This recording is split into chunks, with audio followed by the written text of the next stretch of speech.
মহন দেউধাই বাইলুং বংশাৱলী পৰিষদৰ উদ্যোগত ৰাজগড়ত চুকাফা দিৱস উদযাপন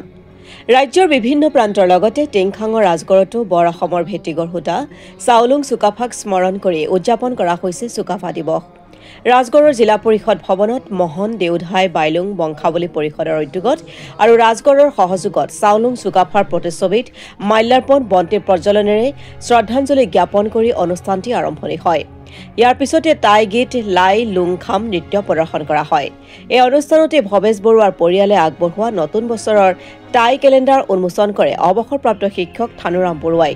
অনুষ্ঠানত টিংখাং ৰাজগড়ৰ ভিন্ন প্ৰান্তৰ বহু সংখ্যক গণ্যমান্য ব্যক্তি আৰু স্থানীয় ৰাইজ উপস্থিত থাকে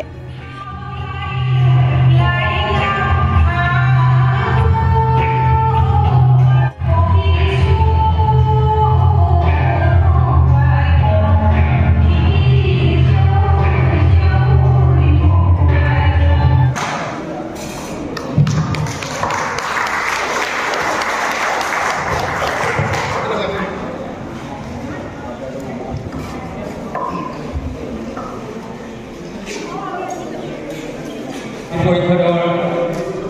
আজি পবিত্ৰ দিনত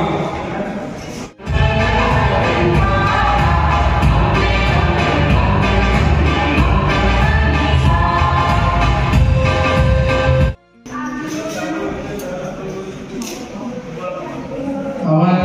আৰু এটা আজি আমাৰ সমগ্ৰ অসমবাসী আজি এই পবিত্ৰ দিনত অসম দিৱসৰ উপলক্ষে চুকাফা দিৱস উপলক্ষে শুভেচ্ছা উল্লেখ আৰু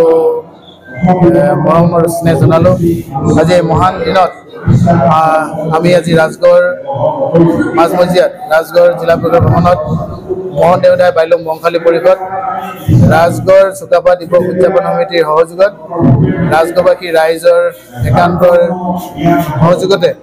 আজি ৰাজগড় জিলা পৰিষদ ভৱনত আমি উলহ-মালহে চাউলুং চুকাফাৰ আজি অসমত প্ৰৱেশ কৰাৰ দিন এই অসম দিৱস এই মহান ব্যক্তিজনৰ জীৱনৰ প্ৰথম দিন হিচাপে আমি উদযাপন কৰিছোঁ আৰু আঠ ৰাজধানী এক ৰাজ কৰা এই মহান ব্যক্তিজনৰ বাণী সমগ্ৰ অসমৰ যি সকলো জনগোষ্ঠীক এক কৰি এখন মহান চৰকাৰ বা মহান এখন দেশ গঢ়াত যি ভূমিকা গ্ৰহণ কৰিছিল এইজন চাউলুং চুকাফাৰ আজি অসম প্ৰৱেশৰ দিনত সমগ্ৰ অসমবাসী সকলো অসমবাসীয়া ৰাইজক চুকাফাৰে যি পথাৰে চুকাফাৰ যি নীতি নিয়মেৰে চুকাফাৰ যি আদৰ্শৰে আদৰ্শিত হৈ অসমখন 600 বছৰ ৰাজত্ব কৰিছিল 600 ওপৰ ৰাজত্ব কৰিছিল এনেজন মহান ব্যক্তি আজি তেওঁৰ জীৱনী আৰু আত্মজীৱনীৰ কথা চিন্তা কৰিব কৰাৰ স্থল পালোঁ তাৰ কাৰণে আমাৰ সংগঠন আৰু মহন দেউধাই বাইলুং সংগঠনৰ সকলো বিষয়ববীয়াক আমি আৰু ৰাজগড়বাসী ৰাইজক আমি আজি অনুষ্ঠানত সহযোগ কৰাৰ বাবে সকলোকে আমি ধন্যবাদ জ্ঞাপন কৰিছোঁ টিংখাঙৰ পৰা দীপাংকৰ বৰুৱা ৰিপৰ্ট অসম টুডে